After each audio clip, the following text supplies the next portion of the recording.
各位聖言校友你好，我係聖言校友會24至26年呢一屆嘅校友會副主席，我係李俊文90至97嘅。咁啊，坐喺我身邊嘅就係我哋最熟悉嘅李佩強大師兄啦，係啦。咁我哋今日拍呢條片最主要嘅目的呢，就係去解釋翻我哋嚟緊校友校董選舉嘅一啲重要日期啦。咁另外亦都希望借呢個機會呢，咁啊請到阿大師兄呢，同我哋分享翻過去呢4年啊，4年啊，轉眼間係啦，4年嘅校友會個任期個校友校董嘅任期，咁裡面嘅一啲回顧同埋我哋實際上究竟個工作內容啊等等嘅嘢嘅。咁啊，都好感謝啊大師兄你過去呢4年嘅一個貢獻啦，亦都係啦。咁眨下眼都4年啦。咁其實我哋係2年一屆嘅，係啊，2年一屆任期嘅，係啦。咁跟住然之後，亦都可以最多就係續任一次啊嘛，最多續任一次。咁所以咧，我哋阿大師兄咧就係續任咗一次。咁所以咧就4年呢個任期就正式完成晒啦，係啦。咁不如亦都回顧下過去呢4年，你覺得？係啦，即係身為校友校董做咗呢個位嘅時候，係啊，究竟係俾你壓力多啊，定還是係點樣啊？咁啊，不如分享下可以啊嘛？做校友校董冇壓力嘅，咁啊開會1年開3次會嘅啫，就係通常係10月、3月同埋6月啦。咁咧就開會嘅時間就多數上晝啦，就最多2個零鐘、3個鐘嘅啫。咁啊間中會1次半次咧，就可能會留低。就有啲嘅訓練課程啦，咁呢個就會學校請嗰啲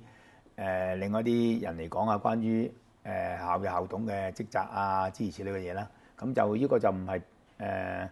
係多嘅，即係咁多4年裏邊就試過3次啊2、3次嘅啫咁樣。咁就通常我哋會開會時間之前咧，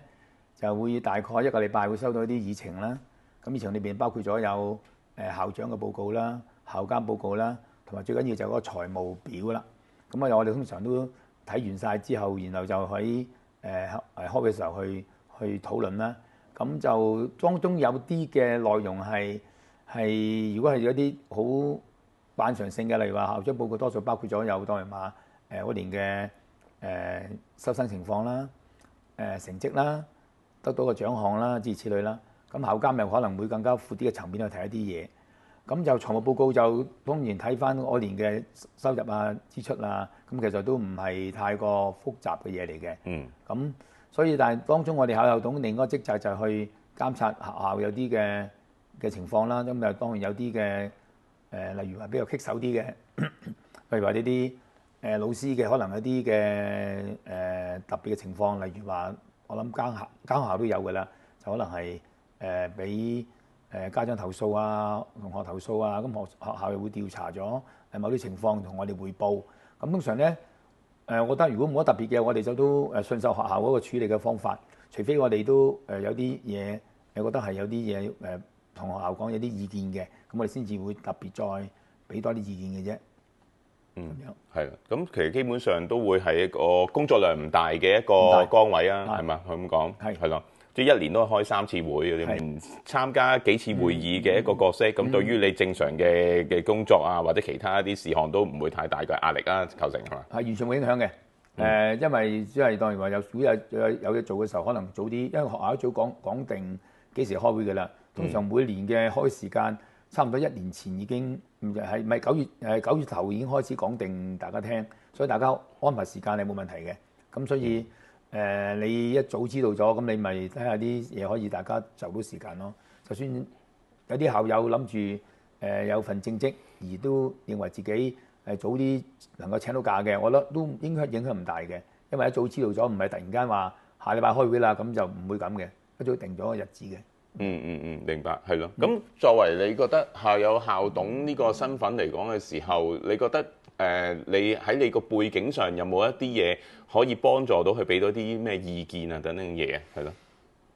咁可能以為我以前教過書，又以為多啲對於學校嗰啲運作會比較熟悉係真嘅，但係亦都唔需要一定要好多嘅教育背景嘅。我覺得係闊啲嘅層面，可能對學校更加會有啲唔同嘅意見啦嚇。咁例如話，可能你對財務上嗰啲嘢，可能嗰啲你用睇到一啲問題出現，或者係對於學校嗰個另外一啲嘅管理，可能有啲新嘅 idea。我諗係，所以唔一定，我覺得係對教育認識多嘅人咧係會有特別嘅幫助嘅。咁對我覺得係需要咩人咧？我覺得係對學校關心啦，了解學校啲情況啦，就唔好完全唔了解。當然話可能你畢業到而家都未曾經返過聖言，亦都冇參與過聖言任何活動，亦都完全聖言嗰啲嘅以前嘅傳統啊背景係完全唔係好清楚，就可能就讀咗聖言，可能5年到7年裏邊嗰啲嘅情況，完全之後畢業之後冇了解過聖言任何情況，咁我諗呢個唔係咁適合咯。當然我冇懷疑大家嗰個對聖言嗰個嘅關心，咁我覺得係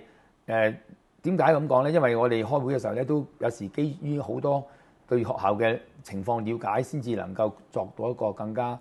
好嘅決定嘅。如果當然話有啲學校有啲決定係真係需要我哋明白學校做咗決定原因點解咧？因為有個背景喺度嘅。如果唔係貿然我作出某個決定咧，我諗就唔係咁合適咯。我哋校友校董選舉其實有啲咩人可以參選咧？其實係所有校友係啦，所有校友只係你畢咗業喺聖言呢度畢咗業之後嘅時候，其實你就可以去參選我哋校友校董嘅選舉係啦。咁所以就其實所有嘅背景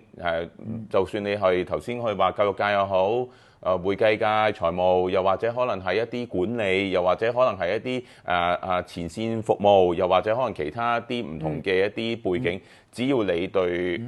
服務聖言有呢個心喺度嘅時候，咁其實我哋都歡迎，亦都覺得喺任何嘅唔同嘅背景角色底下嘅時候，對聖言都會有一啲唔同嘅一啲意見可以俾得到啦，可以咁講。咁當然如果校友向我反映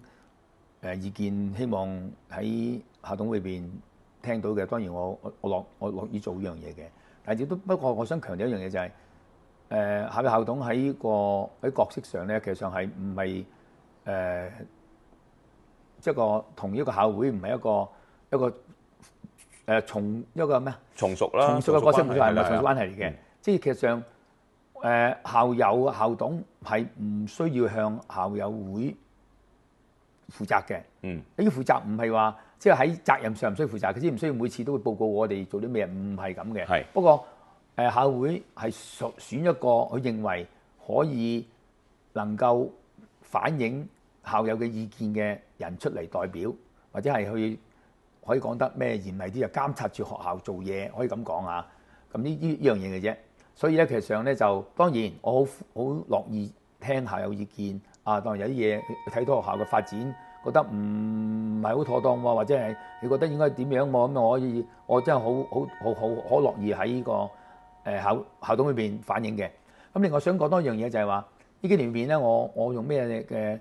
嘅心態或者咩嘅實質行動去開會咧？就我冇任何企圖係想係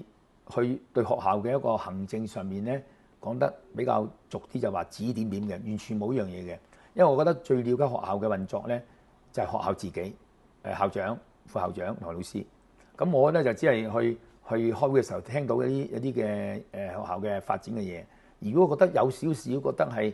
可以俾意見嘅，我盡量我俾個意見。但係其實上喺日常裏邊咧，我冇喺背後想同學校講話，呢個咁又唔啱啊，咁又唔啱。當然有啲大事發生。當然我可以俾啲意見，但係如果係普通嘅事情嘅運作，學校嘅運作都係最了解就學校自己嘅啦。所以咧，我覺得其中我覺得呢個校董嘅身份應該係喺工作上都係我希望保持翻類似咁嘅態度咯。我自己本身就喺幾年裏邊就用呢個咁嘅態度去參與呢個校董會嘅工作。咁或者可能都又講多少少你自己啊，你自己過去咁呢4年裡面嘅時候，你會唔會有啲回顧嘅一啲感受可以同我哋分享翻？即係都因為其實以前你嘅身份就係作為一個老師啦，係啦，一個大師兄，跟完之後成為老師一段時間，咁到最後呢段時間做校友校董咁樣。咁呢4年任期裏面，你有冇有少少summarize 到可以同我哋校友一齊分享下？咁大家可以了解多少少。喺4年裏邊咧，就大件嘅事就唔係太多嘅。不過有一件更加大家都知道就係我哋換咗個新校長啦，係咪？咁就其實上我本來想做一屆一任我就完㗎啦，因為我就唔諗想做㗎啦。咁但係點解會再續任多一年咧？其實一屆係啦，2年。2年啊，再攞2年咧，就因為其實就真係想喺遴選校長過程當中咧，就我都希望有少少嘅我唔可以講係參與，因為遴選委員會係冇我份嘅。但我都想知道能夠喺成個過程當中，我都希望能夠一手了解個事件嘅發展。咁就所以我就答應做多2年。咁但係當中我唔係真係想話叉隻手入去，叉隻腳入去就想去影響究竟係邊個人合適做校長，完全唔係。咁如果大家有嚟到我哋2024年嗰個我哋嗰個55週年嗰個慶典啊，應該係校慶晚宴。校慶晚宴啊，咁咧就我都曾經喺當中集中都講過，分享過類似嘅內容。咁就其實我主要嘅參與仍然繼續做呢個校董第2任嘅角色，就係希望就係話能夠喺遴選過程當中提醒學校。我真係我當中講過2、3次，就係希望我哋嘅校長將來嘅新校長或者遴選嘅時候要去有一個咁嘅咩嘅要求，就係話嗰個申請人一定要了解聖賢嘅傳統，呢個好緊要。第2樣嘢就係要當新校長學校請嘅時候，係要兼顧埋現存嘅老師嗰個士氣，係會受到好大嘅影響。呢個亦都好緊要。咁我希望學校要呢樣嘢好緊要，因為點解咧？因為如果一個新校長如果唔能夠了解聖賢嘅傳統嘅時候，我覺得個唔係學校咁簡單，係任何一個機構個傳統好嘅傳統啊，當然係好嘅傳統啦，係要保留嘅。如果唔係，呢個機構係好難延續落去一路發展嘅，好難嘅。另外一樣嘢就係一個機構一個持份者，除咗我哋學校為例咧，就學生係一個好緊要持份者之外，老師係一個好緊要持份者。如果老師嘅士氣受好大影響嘅時候咧，我覺得最傷害嘅就係學生所以咧，我希望就係學校要兼顧呢樣嘢。咁所以我覺得喺成個過程當中，雖然我冇實質參與，但我都了解到學校都係